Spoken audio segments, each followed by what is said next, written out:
que son 3, hay que aprobar 2. Que no hay recuperatorio, sino que son 3 parciales y hay que aprobar 2. Y son acumulativos. El segundo parcial puede entrar algo del primero también. Bueno, vamos entonces. Hoy vamos a ver el práctico número 4. Hasta la clase pasada vimos una liquidación de IVA bastante completa, con determinación de débitos y créditos fiscales, y los débitos fiscales y créditos fiscales los determinamos según el artículo, la base imponible, según el artículo 10 de la ley, y débitos y créditos según el artículo 11, 12 y 13 de la ley. Del 10 al 13 es donde tenemos todo lo relativo a la liquidación, base imponible, débitos fiscales, créditos fiscales, ¿sí? Pero existen algunas actividades cuyos débitos fiscales tienen una forma particular o distinta, son casos especiales. Tiene una forma particular o distinta de calcularse, sobre todo la base imponible. Como por ejemplo, la obra sobre inmueble propio. Nosotros hablamos en la primera y segunda clase acerca de lo que gravaba el IVA, cuando vimos objeto, sujeto, y dentro del objeto vimos en el tercero B, en el tercero que estaban los servicios, vimos el tercero B que era la obra sobre inmueble propio. Y dijimos que, para que esté dentro del objeto una obra sobre inmueble propio, tenía que ser desarrollada por un sujeto del artículo 4. ¿Y quién era el sujeto que tenía que desarrollarla? Una empresa constructora en los términos definidos en el inciso D del artículo 4 de la ley. Entonces, si estamos frente a una empresa constructora que realice una obra sobre inmueble propio, ahí estamos frente a un hecho imponible. Y tenemos que determinar la base imponible y el nacimiento del hecho imponible. Pero, como tiene una forma de cálculo la base imponible distinta, constituye uno de los casos especiales de liquidación del IVA. ¿Y por qué? Porque cuando una empresa constructora construye y vende un departamento, ¿qué está vendiendo ahí?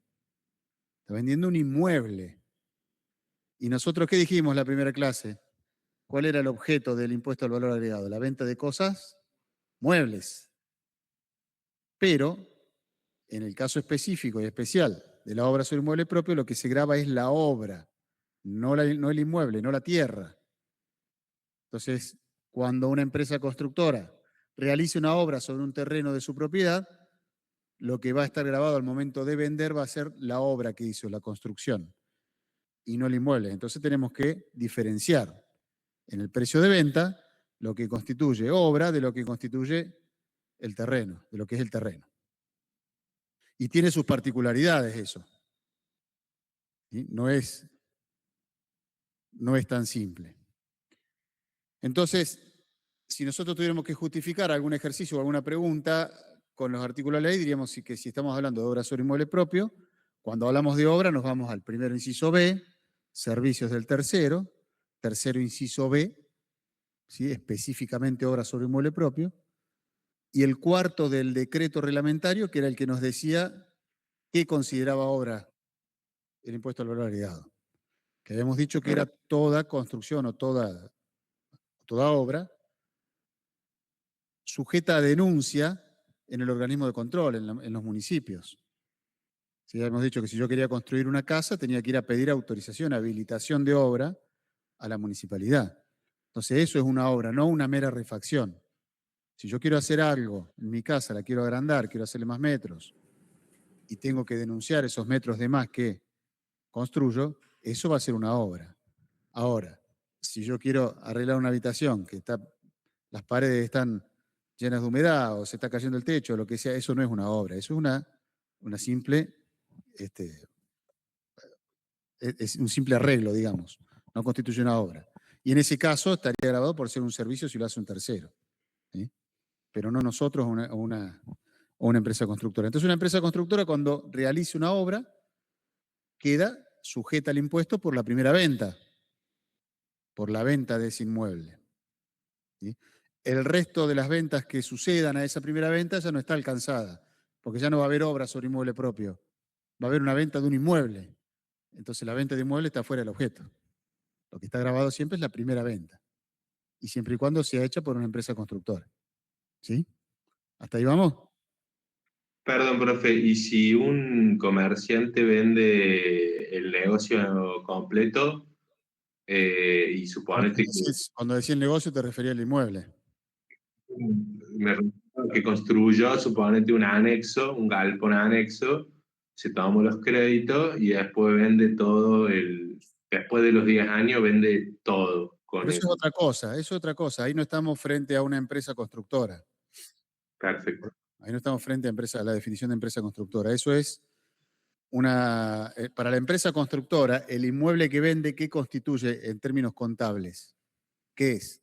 un bien de cambio, Un bien de cambio. Para el caso que me decís vos, ese galpón que construye un comerciante, ¿qué es? un bien de uso. Un bien de uso. Entonces no es empresa constructora. No, pero entra por el cuarto o tercer párrafo, Está bien, ¿no? pero eso es otra cosa. Entra por el 11, no por el cuarto.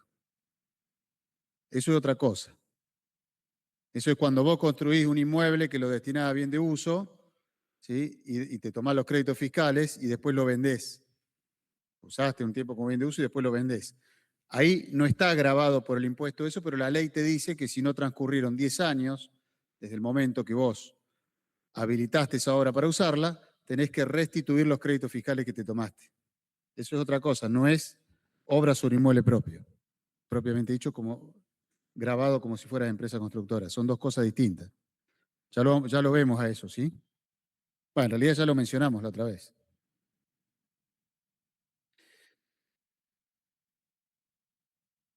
Otro caso especial, eh,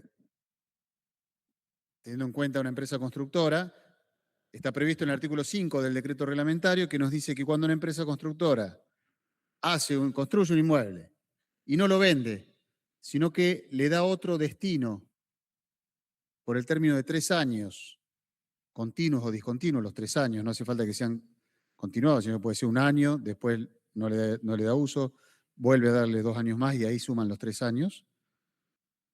Cuando le da otro uso que no sea la venta, que puede ser alquiler, usufructo, ¿sí? Cualquier otro destino que no sea la venta, si lo hace por 3 años o más, cuando lo vende, no queda tampoco sujeto al impuesto, no tiene que calcular débitos fiscales, sino que tiene que también restituir créditos fiscales. ¿Sí? La ley considera en ese caso que no lo hizo para obtener una ganancia, que no lo hizo para vender y lucrar con esa venta, sino que a lo mejor lo hizo para alquilar, no lo vendió, se tomó créditos fiscales cuando lo hizo, lo usó como un bien de uso, lo alquiló a lo mejor, y después de pasado a lo mejor 5 años decide venderlo. En ese caso, sería la primera venta de una empresa constructora, pero como ya pasó un tiempo y la empresa le había dado otro destino por 3 años o más, la ley le dice, no me generes débito fiscal por esa venta, sino restituime esos créditos fiscales que te computaste. Vamos a ver el ejercicio, es el número 4. Ejercicio 4 está en la página. ¿Qué página?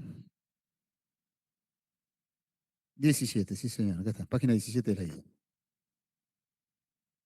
Bueno, acá está lo que estuvimos hablando hasta recién, aclaraciones previas para realizar el ejercicio, para resolver el ejercicio. Objeto, dijimos que si teníamos que fundamentar, primero B, tercero B y cuarto del decreto reglamentario, el objeto, o sea, si está dentro del objeto del impuesto. Sujeto, empresa constructora del cuarto D. La exclusión del objeto que da el artículo 5 del decreto reglamentario es cuando la empresa constructora inicia la obra en una línea de tiempo que la construye, tuvo gastos, se computó los créditos fiscales, no la vendió, la alquiló por 3 años continuos o discontinuos, después de haber terminado la obra, obviamente, después de haberla habilitado, y la vende después de esos 3 años que estuvo alquilada. No genera débito fiscal, pero sí debe devolver los créditos fiscales que se computó en su momento.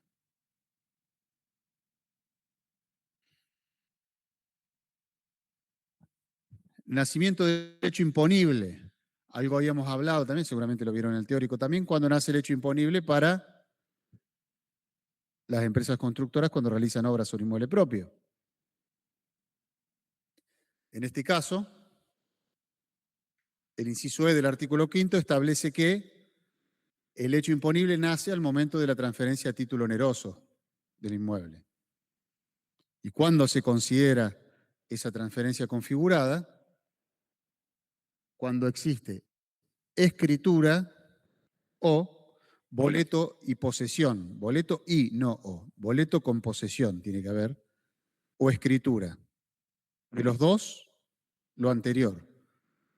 Es muy normal que uno compre a lo mejor un inmueble, una propiedad, un departamento, y que no esté en condiciones de escriturarse todavía, porque faltan habilitaciones municipales, porque faltan cuestiones de trámites administrativos, sobre todo en las municipalidades, para que habiliten definitivamente la obra.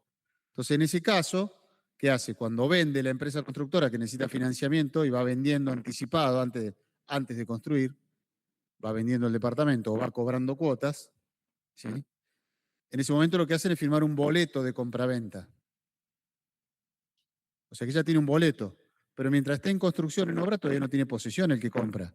Va a tener posesión cuando esté terminada la obra y le entreguen el departamento. Entonces, si tiene boleto y posesión, se considera que ahí nace el hecho imponible para la empresa constructora y tiene que pagar el IVA. Por más que todavía no tenga escritura. Ahora, si se escritura antes, tenía boleto, y se escritura antes de tener la posesión, nace con la escritura, ¿sí? Escritura o boleto y posesión de los dos, lo anterior. Ahí nace el hecho imponible. En este caso, en el ejercicio 4, nos dice que una empresa constructora desea conocer cómo se determina la base imponible y el débito fiscal por la venta de un departamento destinado a vivienda construido por la misma. Fecha de inicio de la construcción. Inician la construcción en junio del 2024. Fecha de terminación de la obra 10 de diciembre del 2025.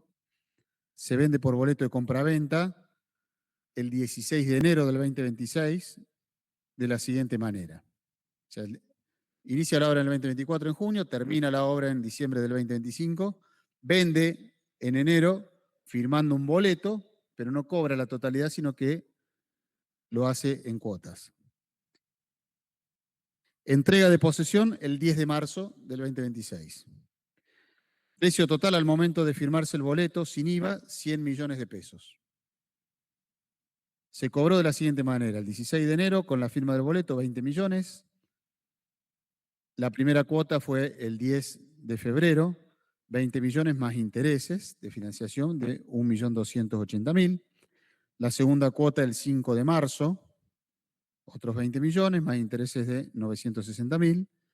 Y al momento de la posesión, que es el 10 de marzo, y ahí vemos en la línea de tiempo, el 10 de marzo nace el hecho imponible, porque ya firmó boleto en enero y el 10 de marzo tiene la posesión.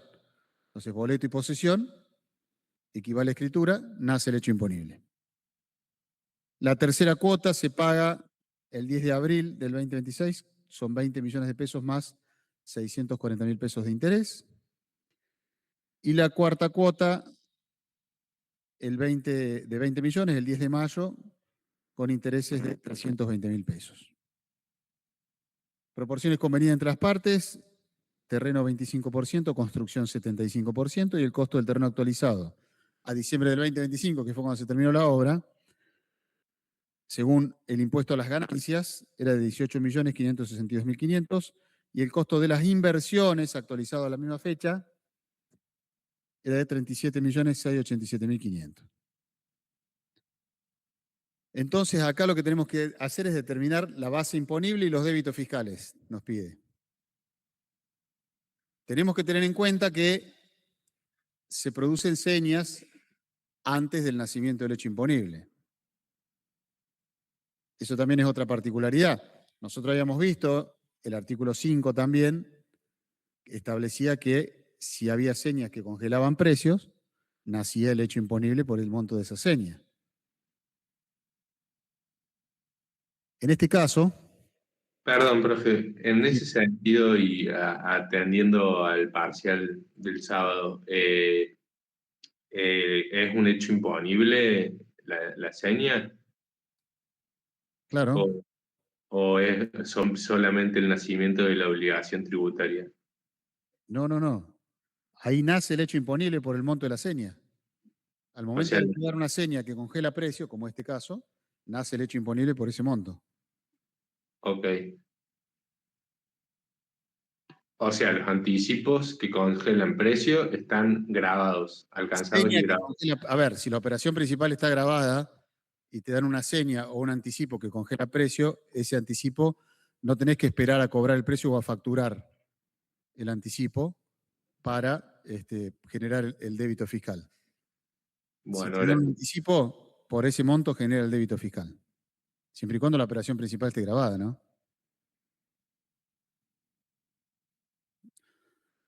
Bueno, acá tenemos el artículo 10, sexto y séptimo párrafo, que nos dice relativamente y específicamente a la obra sobre inmueble propio, en realidad, y respecto al principio de unicidad, al criterio de unicidad que estuvimos viendo también en las otras clases, habíamos dicho que lo accesorio sigue la suerte de lo principal.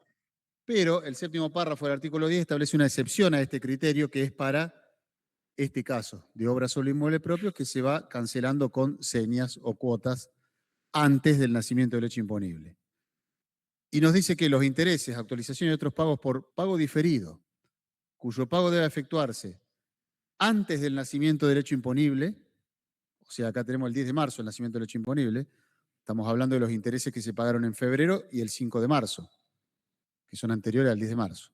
Esos intereses forman parte del precio neto, dice la ley, grabado. Es decir, no es que quedan incluidos dentro de los 100 millones, sino que pasan a incrementar el precio neto en el monto de los intereses. Se considera que es más precio, es un precio mayor esos intereses.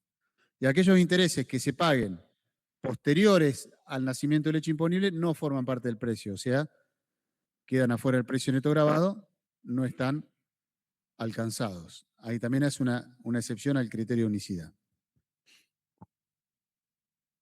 Acá hubo algunos reclamos también, en algunos casos el fisco entendió que sí estaban grabados, no entendía cómo funcionaba un poco esta excepción al criterio de unicidad, y hasta que se emitió dictamen en el año del Procurador del Tesoro de la Nación, en el año 2006, donde entendieron que los intereses posteriores, si la ley dice no forman parte del hecho imponible, no tienen que estar alcanzados por el impuesto. Y el artículo 45 del decreto reglamentario que dice que cuando se reciban señas o anticipos que congelen el precio, los mismos deberán afectarse íntegramente a la parte del precio atribuible a la obra. En este caso no es que los anticipos se suman al precio de 100 millones que hemos visto, sino que dice que se atribuyen a esos 100, o sea, la primera cuota paga 20 millones, o en enero paga un anticipo de 20 millones, ¿sí? O sea que le restan todavía pagar 80 del precio. En febrero paga la segunda cuota o la primera cuota de 20 millones más un interés. Entonces ya le quedan 60 de capital, pero ese interés sí suma al precio y está grabado. Los anticipos o las señas, no, sino que se van descontando del precio final. La alícuota general para estas operaciones es del 21%, salvo que estemos hablando de el cuarto párrafo, inciso C del artículo 28, las obras sobre inmuebles propios destinadas a vivienda que quedan grabados a la alícuota del 10,5.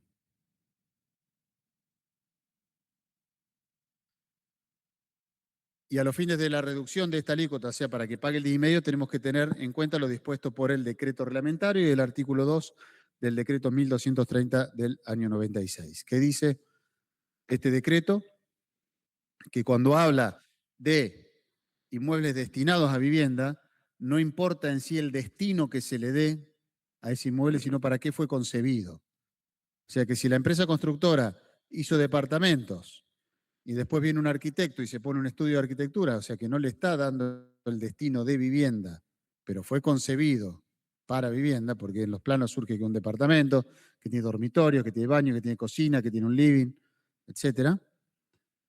Al momento de vender ese inmueble, la empresa constructora va a estar alcanzada la alícuota del 10,5, del 10,5% y no del 21%. Por más que después el arquitecto no lo use como vivienda, sino que lo use como estudio de arquitectura. ¿Sí?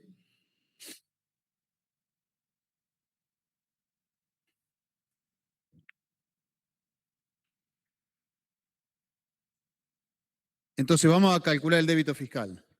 Dijimos que las señas o las cuotas o los anticipos que congelan precio deben ser atribuidos al precio de venta de la obra. Entonces tenemos el primero de los 20 millones que se paga en enero del 2026. ¿Es una obra concebida para vivienda? Sí, porque nos dice que son departamentos, que construye departamentos y son para vivienda. Entonces la alícuota va a ser el 10,5. O sea que en enero vamos a tener un débito fiscal de 2.100.000, que es el 10,5% de los 20 millones que nos entregan de seña, de anticipo. Ese va a ser el débito fiscal de enero. O sea que nuestra liquidación, si somos contadores de la empresa constructora, va a ser enero del 2026, débito fiscal 2.100.000, crédito fiscal 0, supongamos, ¿no?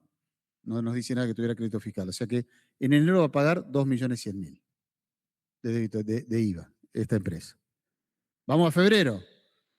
Ya paga una cuota de 20 millones más un interés de 1.280.000. Y habíamos dicho que el séptimo párrafo del artículo 10 decía que los intereses que se pagasen antes del nacimiento del hecho imponible formaban parte del precio neto. Entonces acá va a estar grabado toda la cuota, los 21.280.000. El débito fiscal para el mes de febrero va a ser de 2.234.400 pesos. ¿Estamos hasta ahí? ¿Sí? Bueno, ahora vamos a marzo, que es donde se complica. Porque en marzo nace el hecho imponible. Y nace el hecho imponible, ¿por qué? ¿Por lo que me paguen en marzo o por toda la obra?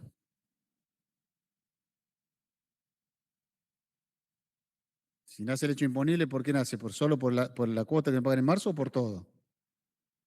Por todo. El nacimiento de la cuota, sí, el hecho imponible se produce en el nacimiento del pago de la cuota, pero el 10 de marzo, que es el 5 de marzo el pago de la cuota, pero el 10 de marzo se entrega la posesión.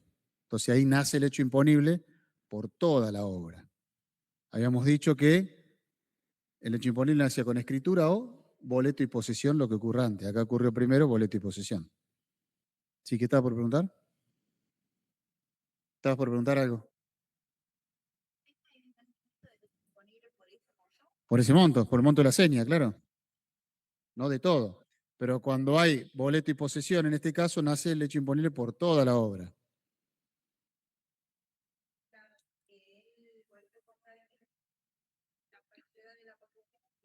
La entrega de la posesión el 10 de marzo y ahí nace el hecho imponible para toda la obra. Sí.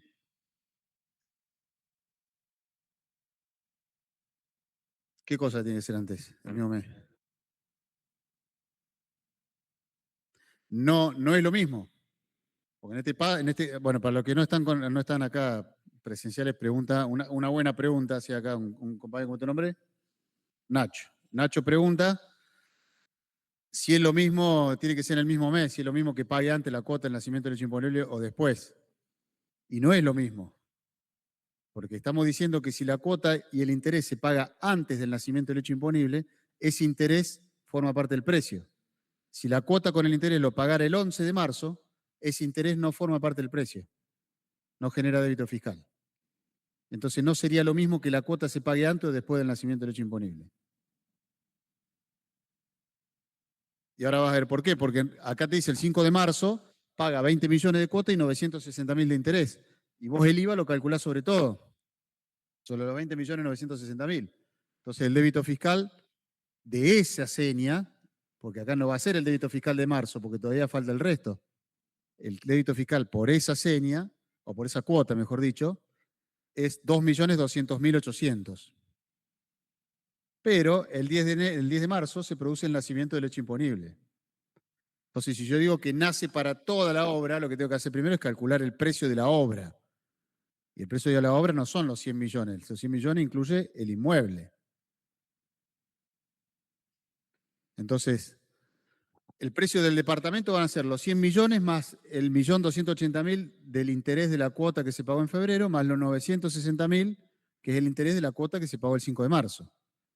O sea que el precio para la ley El precio de la venta del departamento en realidad son 100 millones, después el resto es interés por financiamiento. Pero para la ley, ese interés anterior al nacimiento del hecho imponible, que se cobró antes, va a ser precio también. Entonces, para la ley el precio no son 100 millones, sino que son 102 millones 240 mil. Son los 100 millones más los intereses que se cobraron antes del 10 de marzo. ¿Estamos hasta ahí? El 1.280.000 es el interés que se cobra en la cuota 2. 20 millones la cuota más 1.280.000 de interés. Y los 960 es el interés que se cobra perdón, esa es la cuota 1, la de febrero. Porque primero hace una seña en enero, después hace cuota 1 en febrero y cuota 2 el 5 de marzo. Y los 960 son el interés que se cobra en la cuota 2 que se pagó el 5 de marzo.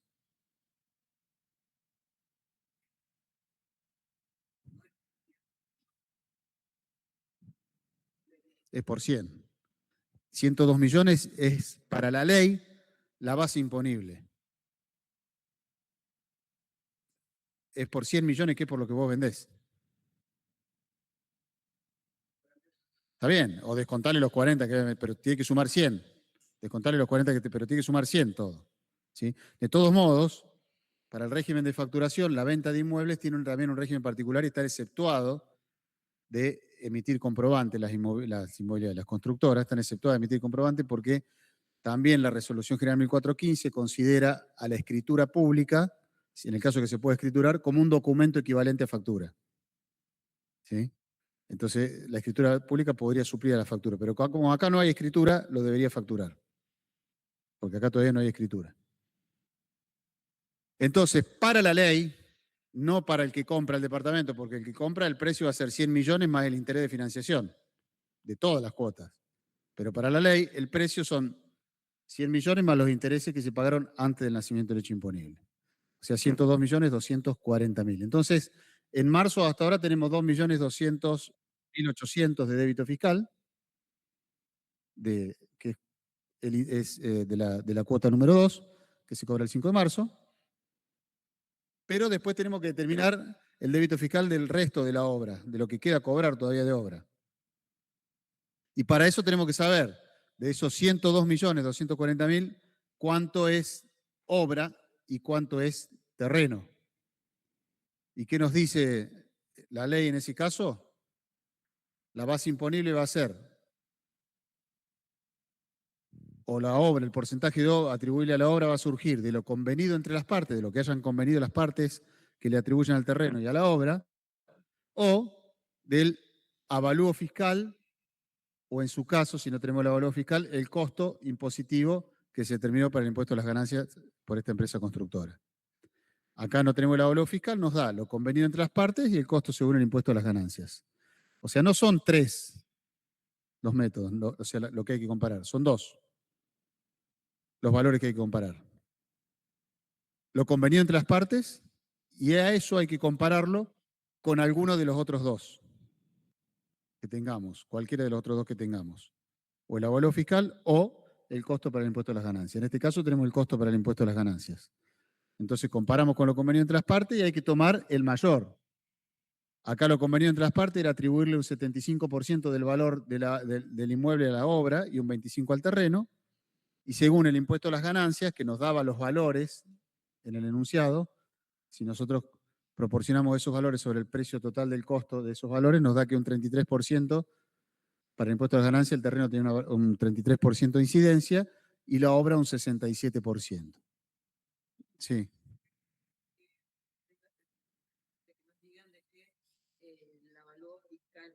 Es de 2080. En este caso, elegimos entre el costo según impuesto a ganancia y el avalúo fiscal. El avalúo fiscal. Si tuviera el avalúo fiscal que te dice que un 20% es de terreno y un 80% obra, ese va a ser el que va a tomar. No. Sí, siempre va a ser más alto. Sí, siempre va a ser más alto. Lo que pasa es que depende de lo que tengas. Si tenés, te da la opción de comparar lo convenido entre las partes con el avalúo o compararlo con el con el costo por el impuesto a las ganancias. Si vos tenés los 2, toma el más alto de los 2, y si tenés uno solo, toma el que tenés. ¿Dónde se terminó la obra? No porque ese es al momento de la venta, no al momento de terminarse la obra. Tiene que ser el avalúo fiscal o el costo a diciembre, que es cuando se terminó la obra. Profe, ¿podría explicar cómo se saca el costo según impuesto a las ganancias? No, porque eso es para impuesto a las ganancias, no es para IVA. Me estás haciendo una pregunta de fiscal 1. A ver, el costo es la sumatoria de las inversiones en impuesto a las ganancias. Se supone que una empresa constructora, si es una sociedad y si es una explotación impersonal también, lleva contabilidad o lleva registros de los gastos, de las inversiones que va realizando en esa obra. Entonces, la sumatoria de esas inversiones constituye el costo. Vos determinás el costo que tuviste del terreno, le sumás todas las inversiones de la obra y ahí tenés el dato que nos da. ¿Sí? Eso de todo modo te lo van a dar como dato. Si se toma en un parcial o en un final, te lo vamos a dar como dato. No te vamos a pedir que calcules el costo para el impuesto a las ganancias. Ah, bueno, gracias. Eso es materia de fiscal 1, no de fiscal 2. ¿Sí? Bueno, entonces dijimos que el precio era 102.240.000 porque a los 100 millones le sumamos los intereses anteriores al nacimiento del hecho imponible. A eso lo multiplicamos por el 75%, que es la proporción mayor entre lo convenido entre las partes y la determinación del costo para el impuesto a las ganancias. Eso nos da que el valor atribuible a la obra para la ley de impuesto al valor agregado es de 76.680.000. Eso es lo que vale la obra para la ley. Entonces, sobre eso es lo que hay que pagar IVA, no sobre los 102 millones, porque en los 102 millones está también el valor del terreno. ¿Está claro? No hay que calcular sobre todo. El inmueble está fuera del objeto del impuesto. Entonces, la base imponible para el 10 de marzo va a ser esos 76.680.000 y le vamos a restar lo que ya cobró, porque sobre lo que ya cobró, ya pagó el IVA. En enero pagó sobre los 20 millones, en febrero pagó sobre los 21.280.000 y ahora en marzo va a pagar sobre los 20.960.000. ¿Claro hasta ahí? Lo que resta de la obra todavía por generar débito fiscal son 14.440.000.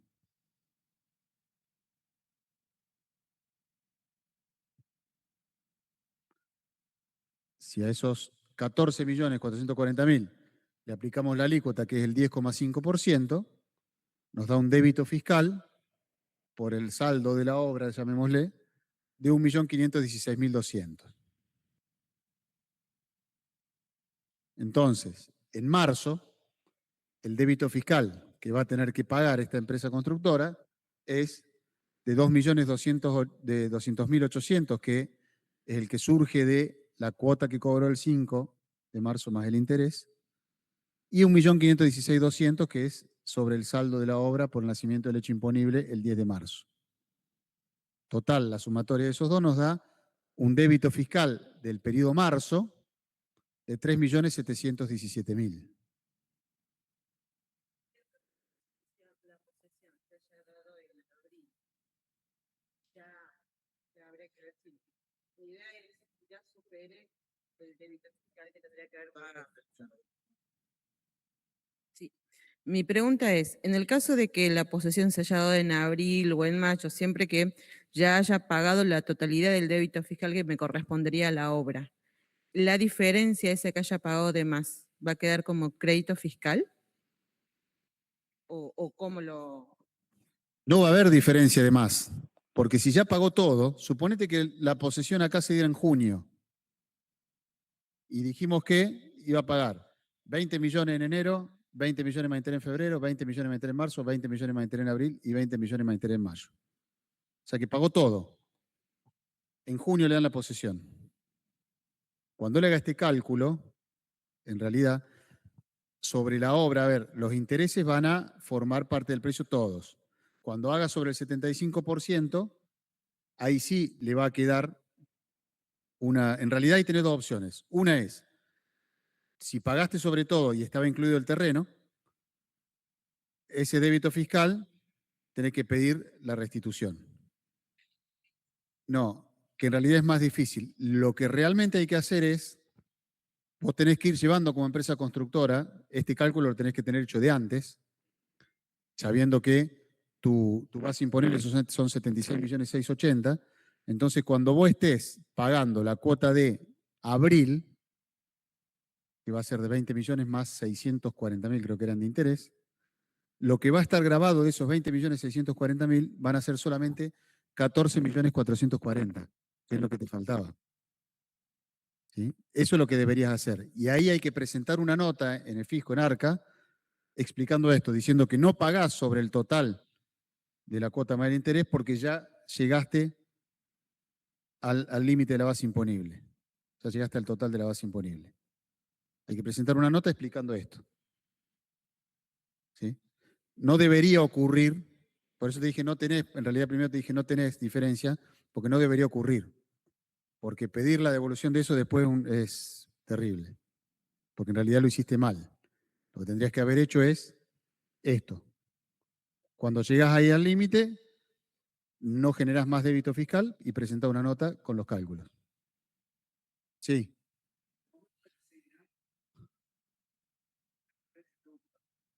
Sí. 20 millones más el interés. No. No porque nace por el total el 45 del decreto te dice que nace por el total de la seña. Sí, sí. Dice seña o anticipo.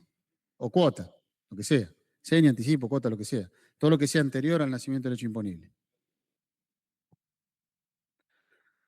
Bueno, el total del débito fiscal, si sumamos esos 3.717.000 con los débitos, que es el débito total de marzo, con los débitos fiscales de febrero y enero, nos da 8.051.400. Y si hacemos un control, vemos que sobre el precio para la ley, que son de venta, que son 102 millones, no de venta, sino la base imponible para la ley, que son 102.240.000, le aplicamos el 75%, que es la parte atribuible a la obra, y lo multiplicamos por la alícuota, que es el 10,5%, nos da 8.051.400. O sea que está bien. Calculamos bien los débitos fiscales. ¿Sí? ¿Alguna duda? ¿No? Porque después ella dice que tiene un montón de dudas. Acá tenés que preguntar. ¿Estás pensando todavía? Mucha, mucha información junta. Bueno, sí. Bueno, copie. Los que están en el Meet la hacen más fácil. Prende pantalla y listo. Y guardan. Copian y pegan.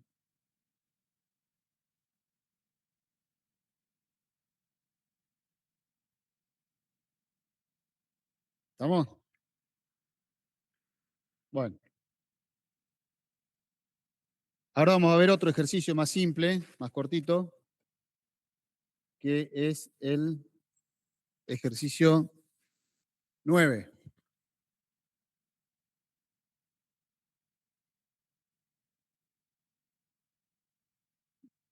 No sé qué página.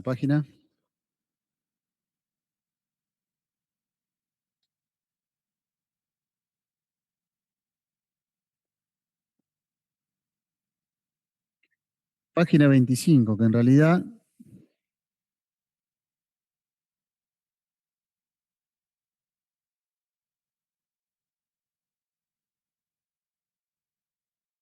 tiene la solución, pero bueno, lo explicamos porque genera a veces dudas. Ahí tienen la solución, pueden anotar sobre eso. Una empresa constructora, en los términos de la ley de IVA, está por enajenar un departamento que construyó para vender sobre un terreno de su propiedad, o sea, obra sobre inmueble propio, en la suma de 63 millones más IVA. La empresa es responsable inscripto, mientras que el comprador es un abogado inscrito en el monotributo que va a destinar el departamento a uso profesional como estudio jurídico. ¿A qué alícuota va a estar grabado esto? ¿Al 21? ¿Eh? Levante la mano quien dice 21. 10,5, 21, 10,5. ¿Quién da más? Y depende de las características de la construcción. Es un departamento, pero Es un departamento. debería estar al 10,5, ¿no? Sí. No es un local, no es una oficina, es un departamento. O sea que si es un departamento ya te da la pauta que fue construido para vivienda. Entonces, por más que lo compre un abogado y el abogado lo use como estudio jurídico, fue concebido para vivienda, la alícuota a la que va a estar alcanzado va a ser la del 10,5%. Si te hubiera dicho que está por una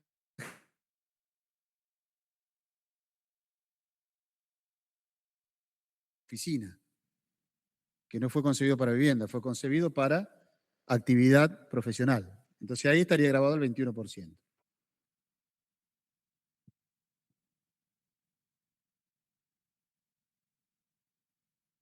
Y nos da los datos de lo convenido entre las partes y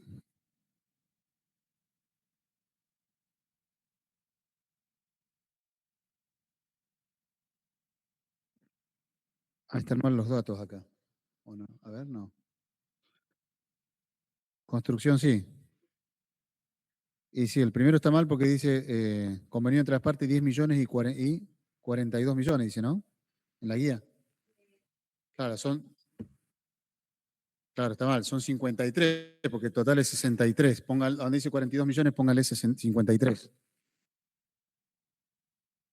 Hay un error ahí.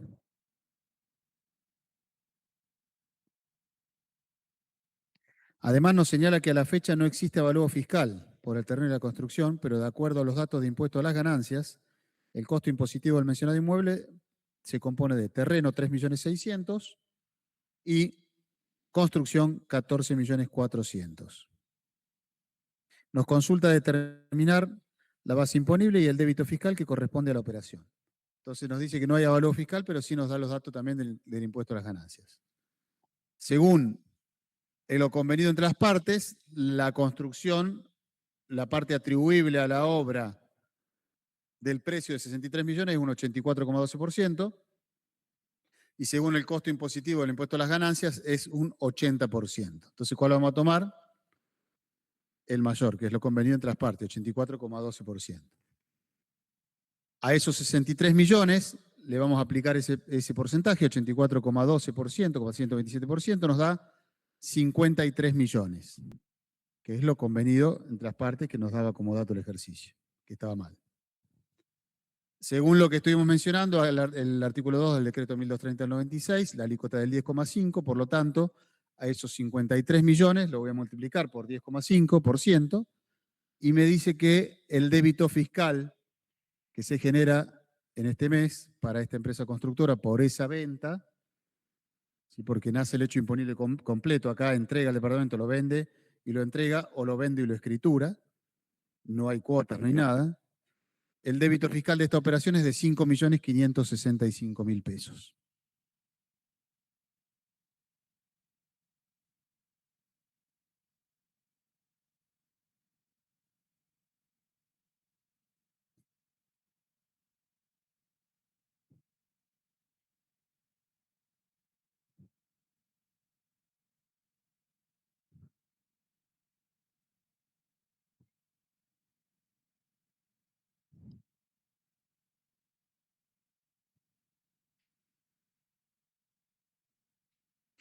El que tiene solución es el ejercicio 10, perdón, nada más que se olvidaron de pintarlo, ahí lo veo. Pero es el 10. Se olvidaron de pintar donde dice ejercicio 10 y yo pensé que seguía el 9. Digo, ¿cómo es? No lo tengo visto, eso claro, es el 10. Ahí termina el 9.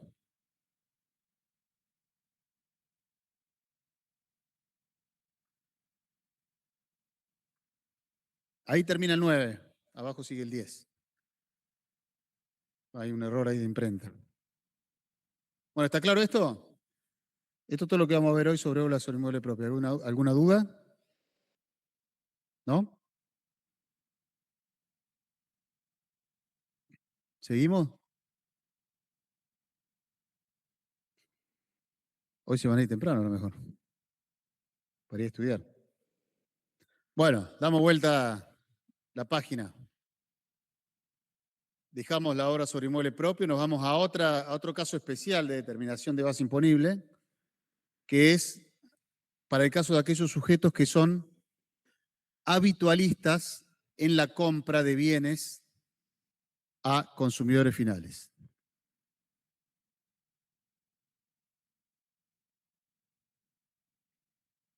O sea, ¿esta gente qué hace? compra bienes usados a consumidores finales y después los vende. ¿Cuál es el ejemplo más conocido? Autos. Una concesionaria que vende un auto y recibe otro en parte de pago. Recibe el usado en parte de pago. Entonces, para la concesionaria lo que está haciendo está comprando el otro auto, el que recibe en parte de pago, y le está vendiendo a esa persona otro auto. Por esa compra, ese auto usado que compra, la persona que vende, si van ustedes y venden su auto a una concesionaria, ¿se lo facturan? No, ¿está dentro del objeto del IVA, la venta que hacen ustedes del auto? Ustedes van a vender su auto porque lo van a cambiar y lo entregan en la concesionaria, o se lo venden a cualquiera, a un particular, o lo entregan en la concesionaria. ¿Tienen que pagar IVA por esa venta? No, No, ¿Por qué? porque no por- somos responsables inscriptos y no está vinculado a una actividad elevada. Oh, esperen los del MIT, esperen porque se están hablando todos juntos, esperen. A ver qué dicen acá los presenciales, que tienen prioridad. ¿Pagan IVA? ¿Por qué? No.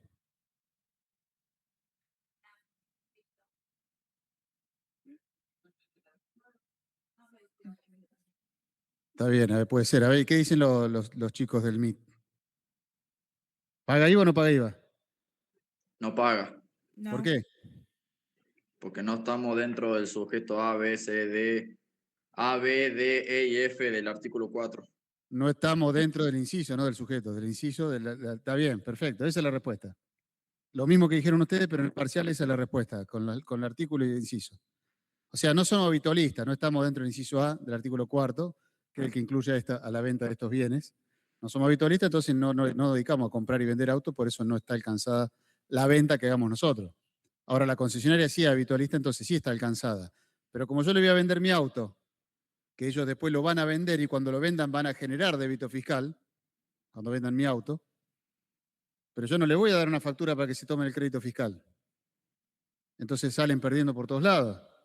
No tienen crédito fiscal, pero pagan débito fiscal cuando lo vendan.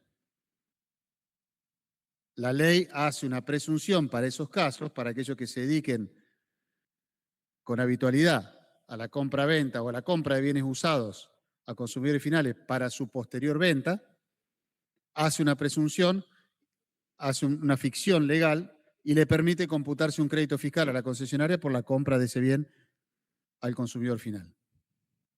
Vamos a ver entonces el ejercicio 23, pero tiene sus particularidades esto, no es tan fácil. Ejercicio 23, Leonel Di María, que es responsable inscrito en IVA, se dedica a vender automotores propios y por mandato. Nos pide que determinemos la declaración jurada de abril y de mayo del 2026. El 8 de abril del 2026 compra a un consumidor final una camioneta Toyota Hilux, cabina doble 4x4 con caja para carga en 28 millones de pesos. Firmando el consumidor final el comprobante compra de bienes usado a consumidor final emitido por el comprador y le entrega copia del DNI. Luego, el 12 de mayo, casi un mes o más de un mes después, se vende esa camioneta en 32 millones a un consumidor final también. Entonces acá este contribuyente lo que hizo, le compró la camioneta a un consumidor final y al mes siguiente la vendió. ¿Qué nos dice la ley? En su artículo 18, cuando nos habla de este tipo de operaciones, el fundamento legal sería el primero A, porque estamos hablando de venta de cosas muebles, el segundo A, que nos define el concepto de venta, en este caso es la transferencia de dominio a título oneroso, el cuarto A, porque es sujeto del cuarto A, habitualista en la actividad comercial, el 18, porque el 18 es específico para determinar la base imponible en este tipo de operaciones o en este tipo de contribuyentes que tienen habitualidad en la compra de bienes usados para su posterior venta, y el 28, inciso E, que grava a algunas operaciones que ya habíamos mencionado algo la semana pasada cuando vimos el crédito fiscal que se computaba de la compra de un auto, alguna de estas operaciones, la venta de automóviles o de automotores al 21 o al 10,5. Ahora, ¿cuáles son los requisitos para que pueda acceder a esta ficción legal este contribuyente que al comprar un bien a un consumidor final puede tomarse el crédito fiscal de esa compra? Primero, tiene que ser habitualista, tiene que tener la actividad, tiene que ser habitualista de esa actividad, comprar y vender esos bienes. Segundo, tiene que comprar esos bienes usados a un consumidor final para su posterior venta. La venta puede ser como lo compró o por partes. Pero tiene que vender lo que compró después. Y tercero, le tiene que hacer firmar al vendedor consumidor final un comprobante que va a servir como si fuera la factura de compra de la concesionaria.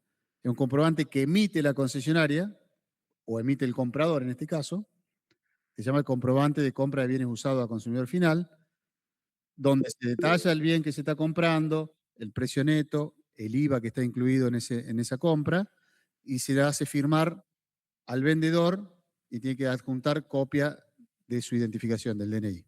Y eso lo tiene que guardar la concesionaria porque ese va a ser el comprobante de compra.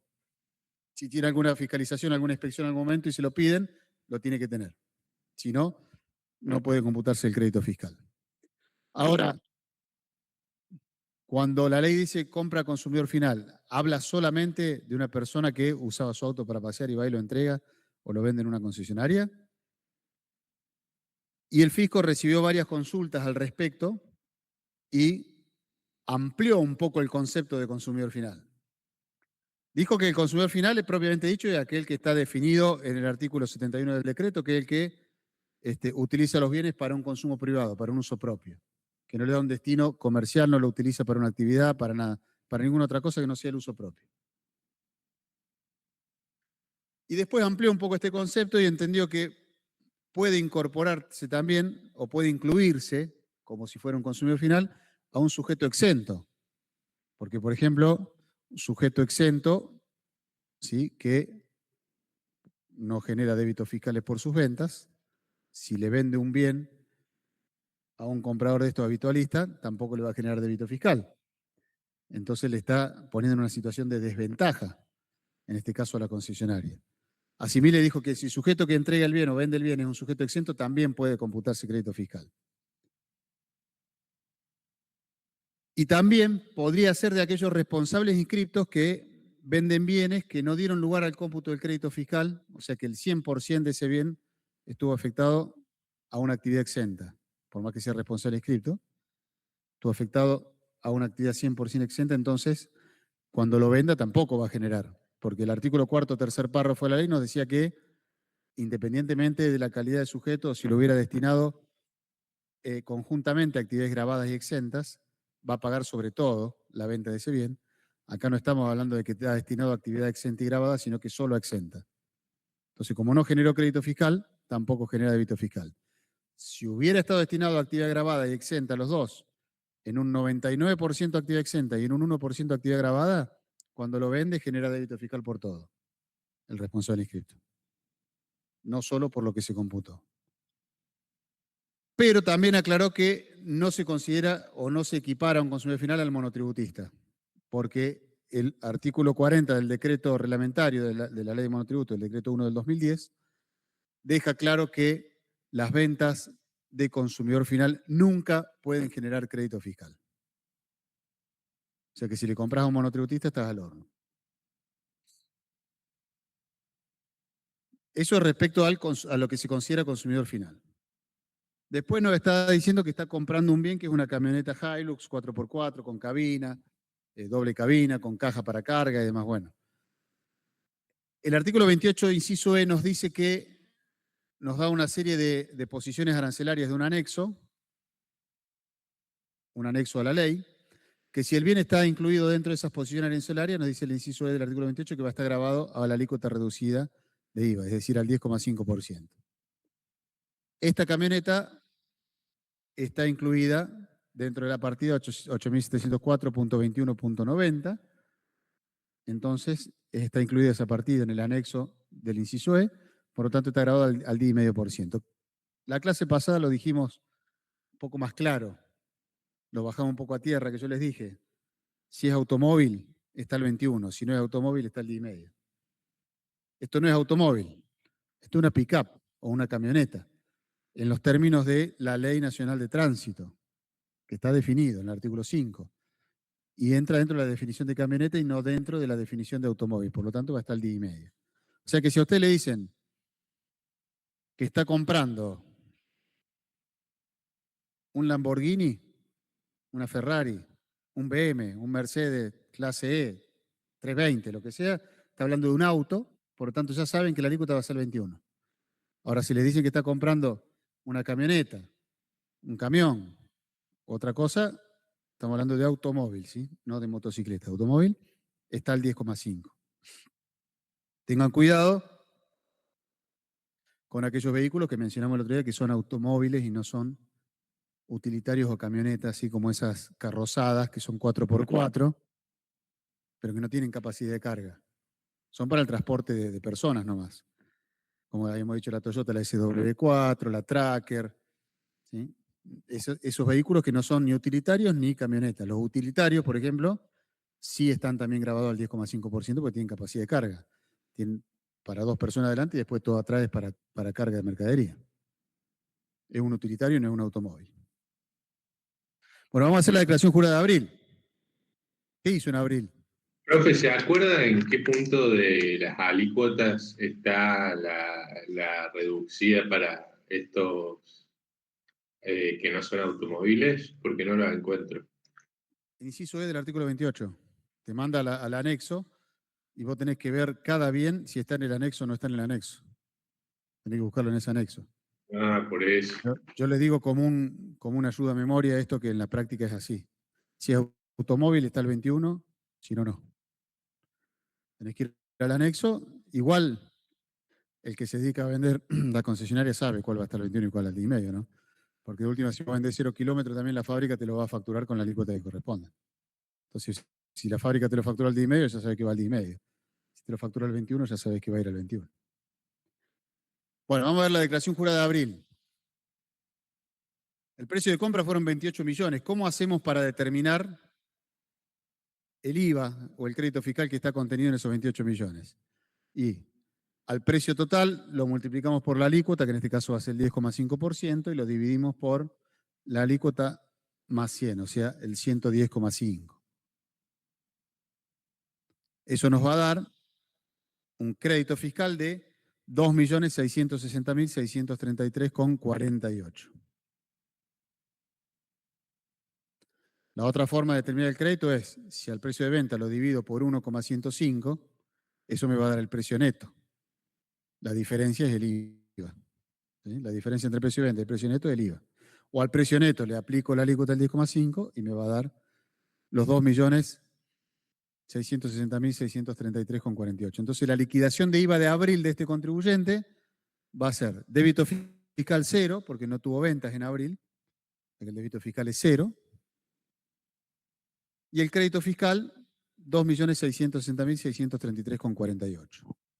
Saldo a favor del contribuyente 2.660.633,48, saldo del 24, primer párrafo. Saldo técnico, ¿qué hacíamos con esto? Lo trasladamos al periodo siguiente.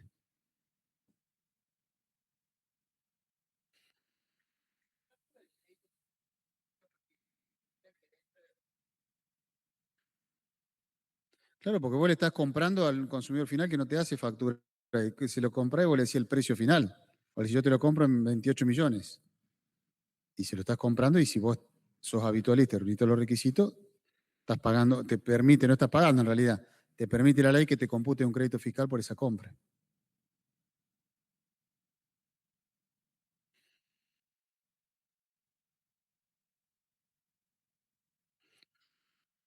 Bueno, ahora vamos a ver la declaración jurada de mayo.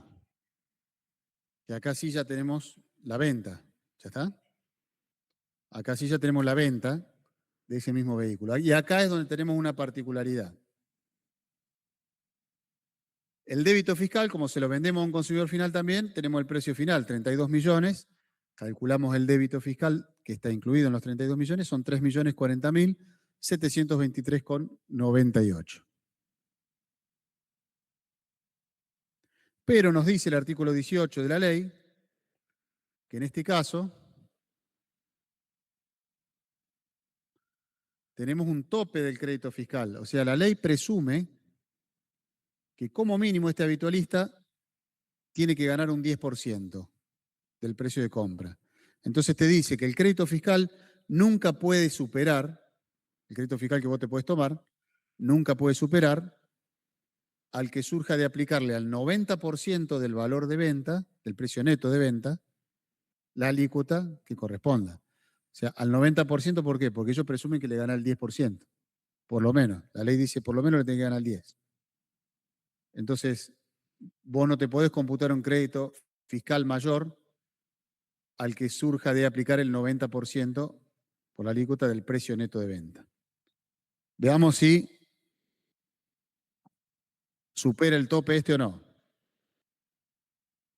La alícuota del 10,5 por el 90% de 28.959.276,2 centavos, que es el precio neto de venta, sobre el cual se calculan los 3.040.000 de débito fiscal.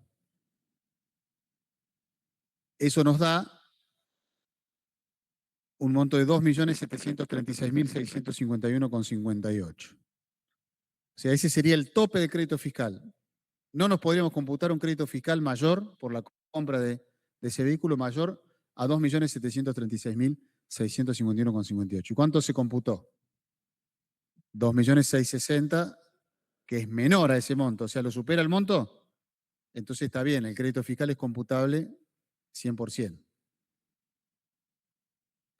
¿Por qué? Porque si fuera mayor, lo que dice el artículo 18 es que el exceso de crédito fiscal lo tengo que devolver el mes de la venta como más débito fiscal. Tengo que restituir como mayor débito fiscal. Entonces vamos a ver la segunda alternativa, que nos dice que en lugar de venderlo en 32 millones, lo vende en...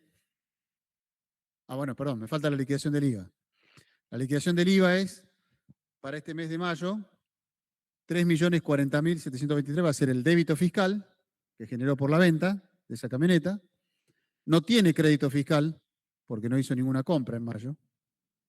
No tiene crédito fiscal, pero sí tiene el saldo técnico a favor del periodo anterior, que resta.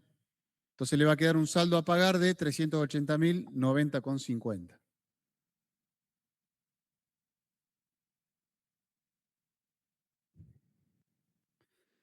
Para controlar si está bien, esto no es necesario hacerlo, es simplemente si quieren controlar, nada más, no es necesario hacerlo. No se lo vamos a pedir que lo hagan en el examen. Con que esté bien resuelto el ejercicio, ya está. Y no tienen que hacer el control. Esto es simplemente para que ustedes lo hagan si quieren, para ver si les dio bien o no. ¿Cómo hago el control? Si compró a 28 millones y vendió a 32 millones, la diferencia, la ganancia fueron 4 millones. El IVA de esos 4 millones son 380.090,50. Está bien. ¿Sí? En este caso está bien, nos da igual. Porque lo que tiene que generar es el IVA de la diferencia. Eso es lo que tiene que pagar, el valor agregado. Por eso el impuesto al valor agregado. Paga IVA sobre los 4 millones que le agrega al valor de compra. Y si quisiéramos calcular el precio mínimo al que tiene que vender, porque tenemos un concesionario que dice, che, ¿cuál es el precio mínimo al que tengo que vender para no tener que devolver crédito fiscal? Porque ya lo compré, ya me computé el crédito fiscal, ¿sí? ¿A cuánto tengo que vender para que no tenga que devolver crédito fiscal?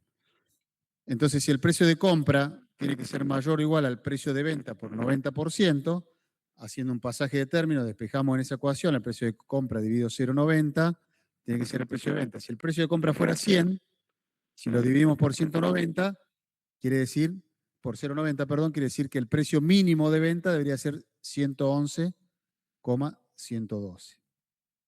Entonces, si al precio de compra nosotros le aplicamos ese coeficiente, que está en porcentaje, el 111, el coeficiente sería el 1,1112, nos va a dar el precio mínimo de venta para que no tengamos que restituir crédito fiscal. Y ese precio mínimo de venta es 31.113.600. Si uno le aplica el 90% a esos 31.113.600 y le aplica el 10,5, nos va a dar 2.660.633,48. Entonces ahí estamos igual que el crédito fiscal que nos computamos, no hay que devolver nada, porque no es mayor. Igual. Estamos en el tope. Pero eso es solo para hacer control, nada más.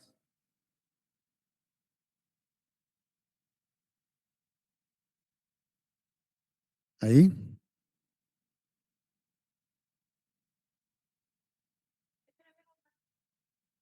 Pero esta es la anterior, ¿eh?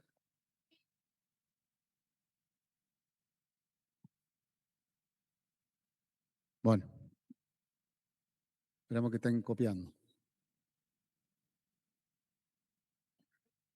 ¿Listo? Bueno, y acá eso es para tener el precio mínimo de venta, nada más. Si quisiéramos saber a qué precio deberíamos vender como mínimo para no tener que devolver crédito fiscal. Vamos a la otra alternativa. En lugar de 32 millones lo vendí en 30 millones, con IVA incluido. Entonces en abril va a ser igual la declaración jurada. ¿Sí? Lo compró a 28 millones, generaba un crédito fiscal por 2.660.000 y lo traslada a un saldo técnico porque no tenía débito fiscal, lo traslada al mes siguiente que era mayo. En mayo va a generar un débito fiscal por 2.850.678,73, que es el débito fiscal contenido en los 30 millones de pesos, que es el valor de venta de esa camioneta.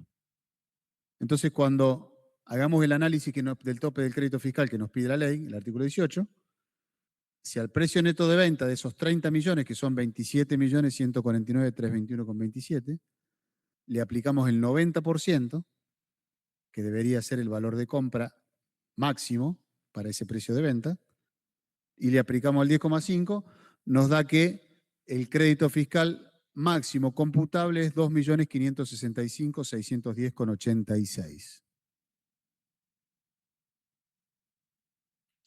¿Y cuánto se computó? 2.660.633,48, o sea que se computó más que el tope, que el crédito fiscal máximo.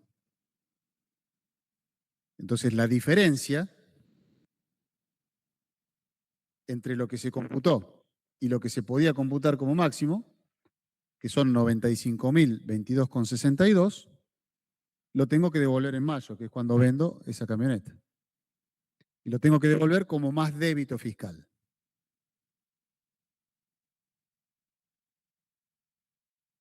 Paso a la liquidación y después vuelvo. Entonces, la liquidación de IVA de este mes de mayo, del 2026, va a tener débito fiscal por 2.850.678,73, que es el débito fiscal de los 30 millones que vendió la camioneta, más 95.022,62, que es el exceso de crédito fiscal computado. Total de débito fiscal, 2.945.701,35. No tiene crédito fiscal porque no hubo compras en el mes de mayo, pero sí puedo restarle el saldo técnico del periodo anterior, que eran 2.660.633,48. Entonces, a este contribuyente en el mes de mayo le va a quedar a pagar un IVA de 285.067 pesos con 87 centavos. ¿Está bien? ¿Sí? ¿Alguna duda? Todos esos cálculos que hicimos de control o del precio, el precio mínimo o el precio mínimo de venta, todo eso son cálculos complementarios, ¿no? No son obligatorios. Salvo que le pidamos calcularlo específicamente, pero no.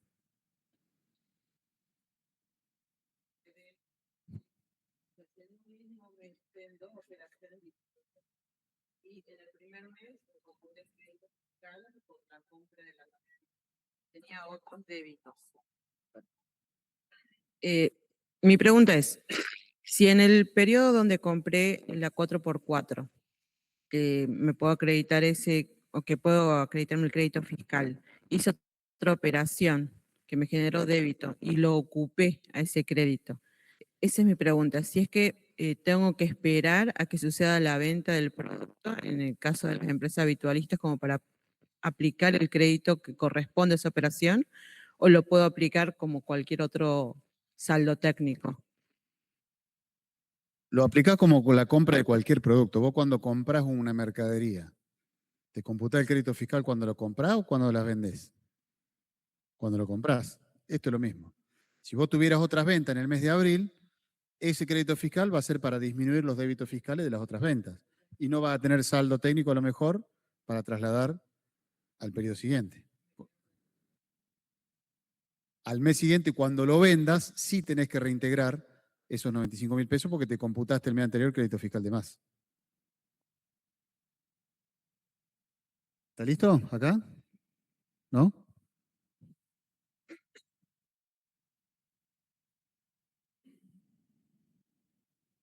Esta figura, Sí. saliendo de los automóviles, ¿se puede utilizar conjuntamente con otras? O sea, vos sos responsable y cripto porque vendés autos nuevos. Bueno, no me puedo ir de ese ejemplo, pero vendés Sí. autos nuevos, 0 km y también usados.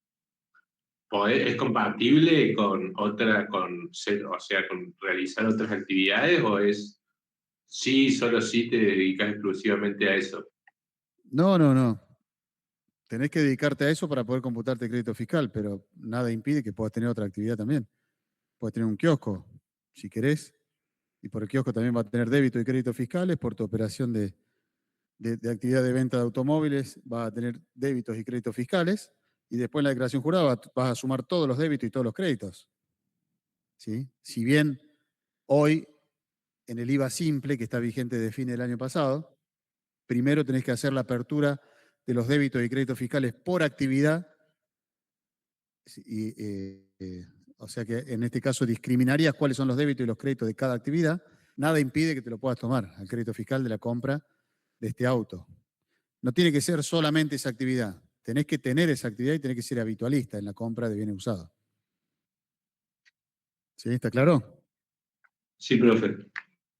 ¿Está listo acá? Profe, Sí. yo lo que todavía no entiendo, si bien veo que está en la ley y todo, el 90%, no entiendo cuál es la significancia del porcentaje. Porque si no, todos comprarían a 28 millones y venderían a 28 millones.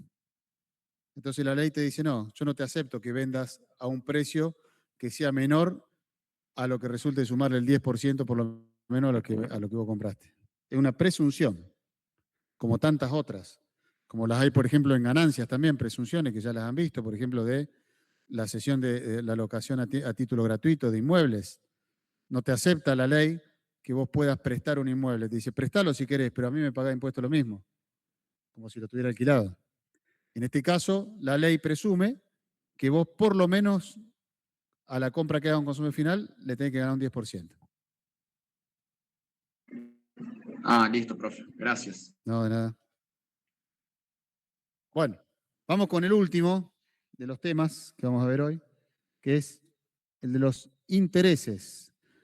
Esto también ya habíamos visto, ya habíamos hablado en el segundo práctico cuando vimos el nacimiento del hecho imponible y en el primero también habíamos mencionado algo respecto de cuándo nacía el hecho imponible para este tipo de operaciones. Habíamos dicho que en las operaciones de préstamo de dinero, por ejemplo, lo que estaba grabado que era el interés, nunca el capital. ¿Sí? El recupero de capital no está grabado. Porque acá, ¿cómo? ¿De lo que dije recién? Que no está grabado el capital, digamos, cuando va a hacer un préstamo, no está grabado el recupero del capital, solo el interés que vos le cobras. Cuando vos te pagan la cuota, la parte que va a estar grabada, el IVA va a estar calculado solo sobre la parte de interés que lleve esa cuota, no sobre toda la cuota. La parte que sea devolución de capital no está alcanzada, porque el servicio que se presta ahí es el interés, no el capital. Entonces, eso ténganlo en cuenta siempre. No calculen el IVA sobre el total de la cuota, sino que solo paga IVA el interés que esté contenido en la cuota o en la operación.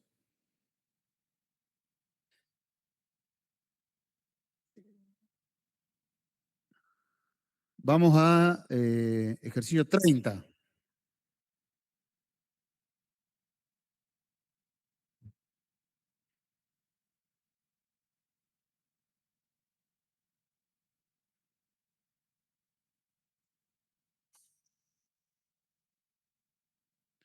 Página 55.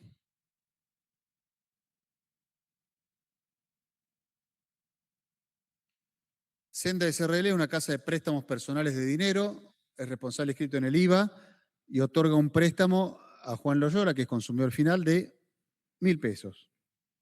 Esto está en un préstamo del 1 a 1, cuando 1.000 pesos eran $1.000. Se lo presta en marzo del 2026, el cual devengo un interés de 120 pesos neto de IVA, con vencimiento, el 30 de abril. O sea, en marzo le presta 1.000 pesos, le tiene que devolver 1.120 y tiene tiempo de devolvérselo hasta el 30 de abril. Vence el 30 de abril el préstamo. Determinar el periodo y monto de débito fiscal correspondiente que se deba declarar por las siguientes situaciones. ¿Qué son esos 120 pesos? ¿Qué interés es? Interés compensatorio, exactamente. O resarcitorio.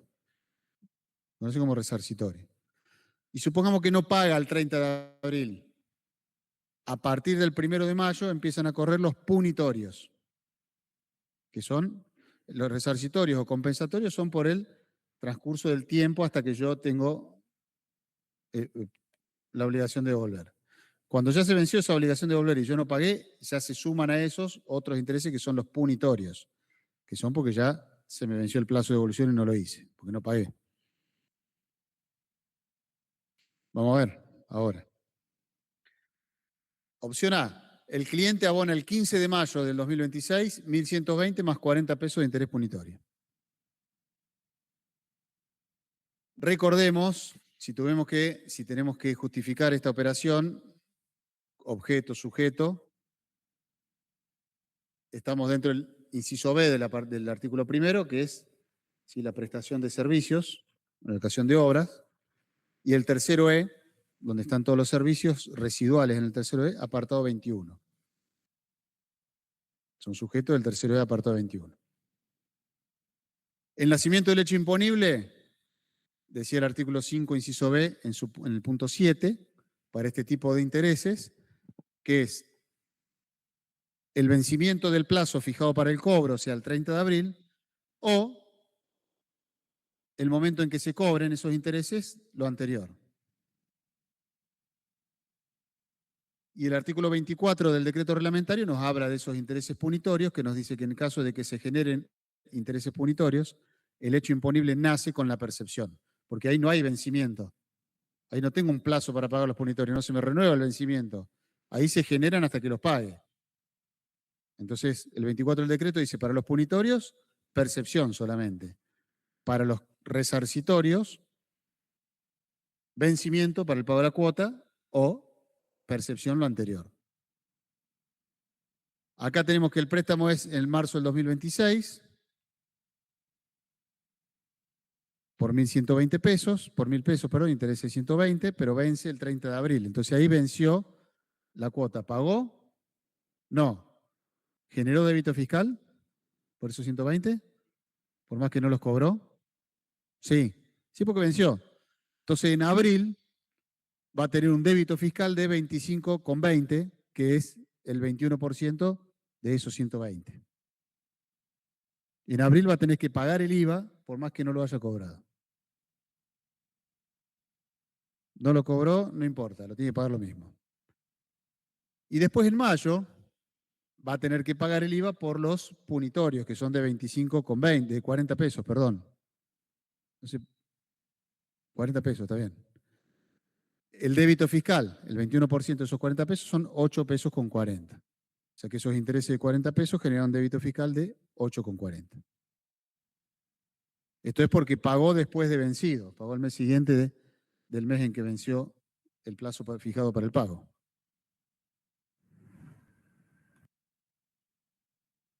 Apartado E. El cliente abona el 29 de abril los 1.120. Acá abona antes del vencimiento.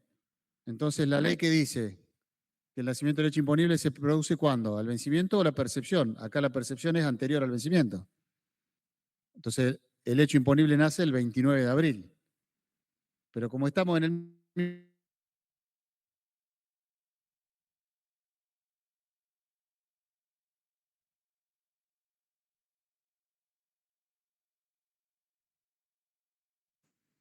Si fuera que lo cobra en marzo, ahí el débito fiscal se hubiera generado el nacimiento del hecho imponible en marzo, por lo tanto el débito fiscal lo hubiera tenido que pagar en marzo. ¿Sí? Pero acá lo cobró el mismo mes que el vencimiento. Y la última opción que hasta la fecha el cliente no pagó nada.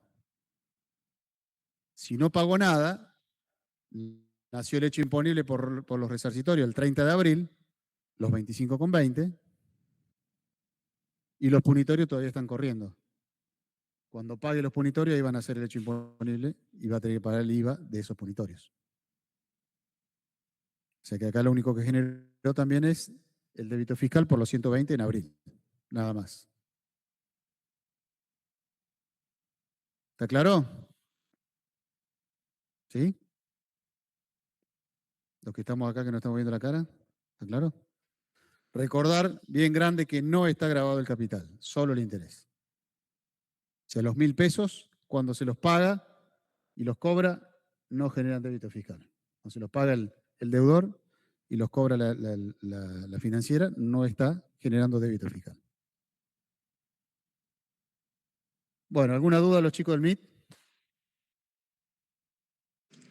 No, profe, todo claro. Saber si Bueno. están estas filminas en el aula. ¿Cómo? ¿Estas filminas van a estar subidas en el aula, por favor? No me dejan.